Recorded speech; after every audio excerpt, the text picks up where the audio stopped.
Hello, artists and dabblers. Welcome to today's Tuesday tutorial. I am Kate from Talcott Artistry. I am the owner and artist behind our watercolor stationery goods and nifty gifties. In today's Tuesday tutorial, we are going to be talking about the basic watercolor technique, the bleed. Don't worry, this has nothing to do with blood, so no need to get squeamish. It actually has to do with the paint seeping or bleeding into another color. This is one of those uniquely watercolor techniques, and we're going to talk about how you can leverage it to create some really beautiful effects. All right, let's dive in. For today's supplies, I have my brush. I'm going to use a wash brush. I have an oval wash Princeton Select 3/4 of an inch. So this just helps get a lot of paint down quickly. I have a size 6 round brush, which I'll use for my more detailed work. I've got my paints, I've got my water, I've got my paper towel, and then for your watercolor paper, you're going to want to make sure that you have either a block or you've taped down the edges to keep it from warping. Okie dokie. So first you're going to animate your paint and get a nice juicy mixture. I'm going to start with my Winsor Red, and I'm going to take my wash brush and I'm going to make a square right here in the corner. This doesn't have to be like the most beautiful square you've ever seen. You can make a pencil mark of it. First, I just feel brave today, so I'm going to just slap it on down on the paper. So you're going to want to make sure that this is pretty wet, because part of the bleed technique is that you're really playing with the water that's on the page, but you don't want it to be like, ooh, that was a lot of color. You don't want it to be like pooling over. So the watercolor paper naturally holds in the water in place. That's why it's so thick and has kind of grippy, more of a grippy texture instead of super smooth. So like you can see this kind of, there's a little puddle right there. So I might try to either spread it around a little bit, or you can even dry off your brush and pick some up kind of like a sponge, like that. Okay, so now while your square is wet, you're going to take your detail brush, get it wet with your other color. I'm using blue as my accent color. And then you're going to drag paint along one side of your square inside the water barrier.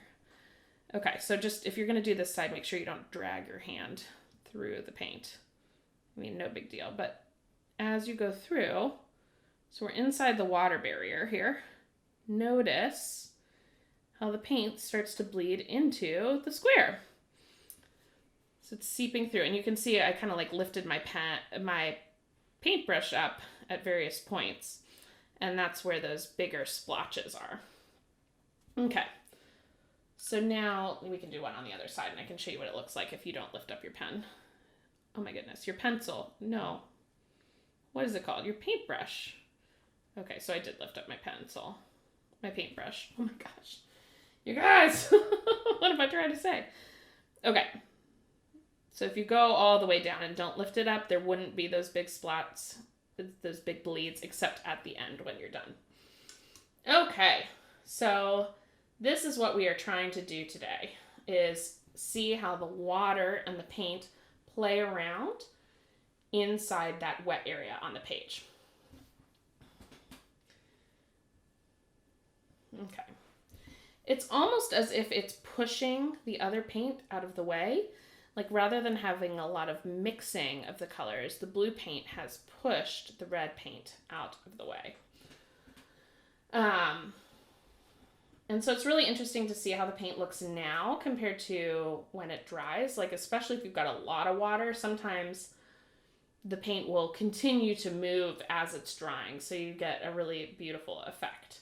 If your brush is super saturated, it's going to push more of the original paint out of the way. Okay.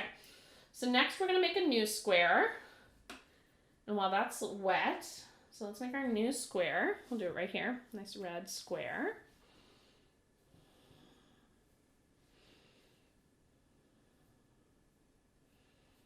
Okay, I'm going to put more water on that because it's not wet enough. I need more. The paper's thirsty. Okay. All right.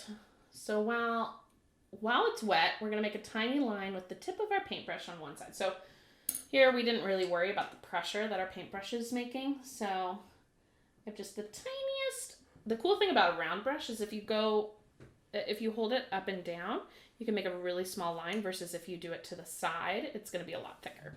So let's do it vertically up and down in a really light touch. So you're just getting ever so slightly, just a little bit here and there. Okay. So see how it was kind of a more delicate bleed? Now on the other side, we're going to just really go for it. Wham, bam.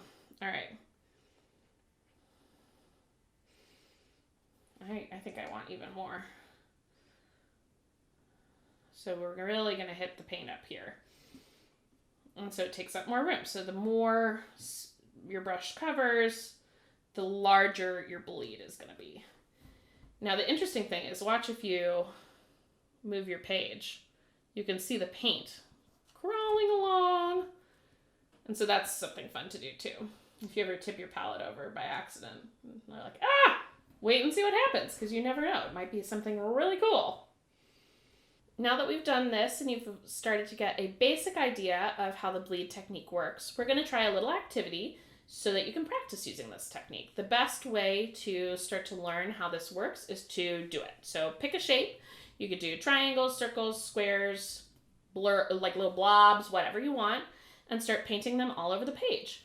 So what we're going to do is we're going to be playing with, I think I'm going to use some fun colors. You're going to play with color.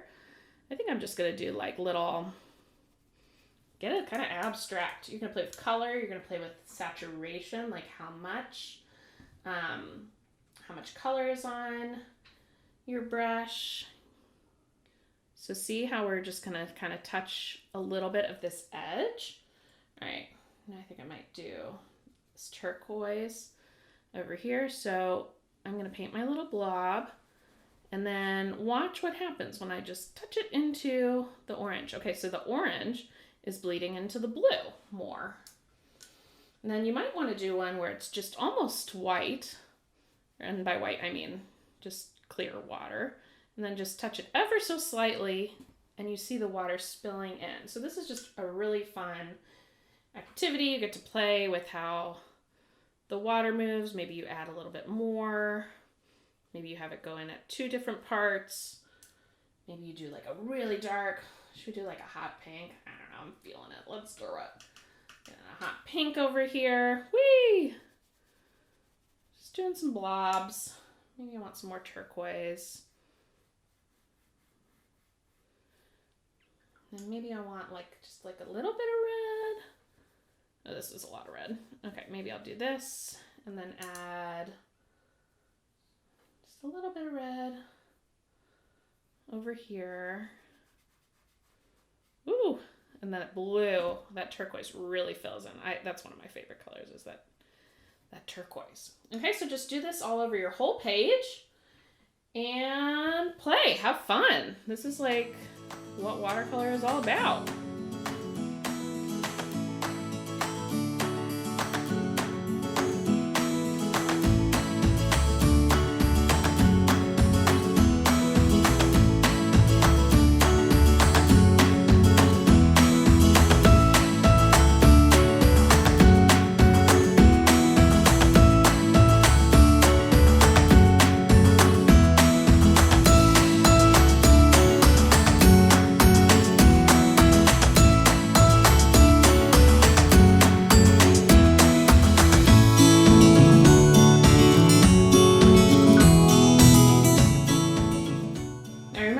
You're going to want to work fast because if it dries, then it's not going to really play around the same way as it would if it's wet. So just make sure you're using a lot of wet paint.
Hey, how did yours turn out? Was it so fun?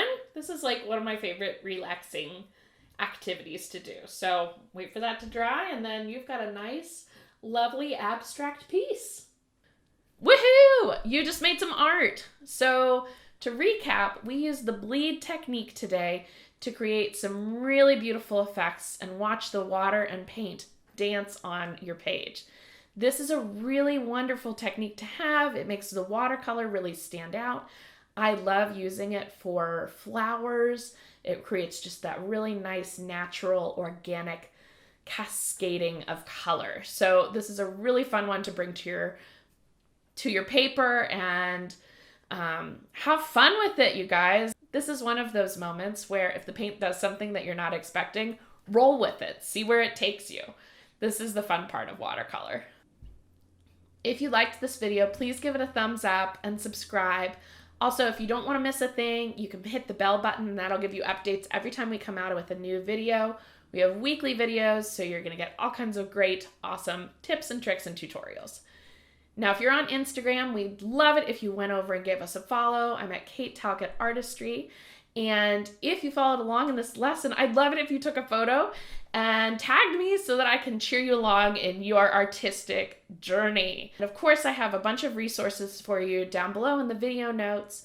We've got a link to a blog post with all my favorite supplies. We've linked all the supplies that I used in the video. And you can also sign up for our newsletter where we give you all the tips and tricks and tutorials right to your inbox, so you don't miss a thing.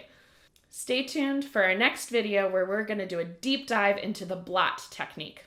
All right, happy painting!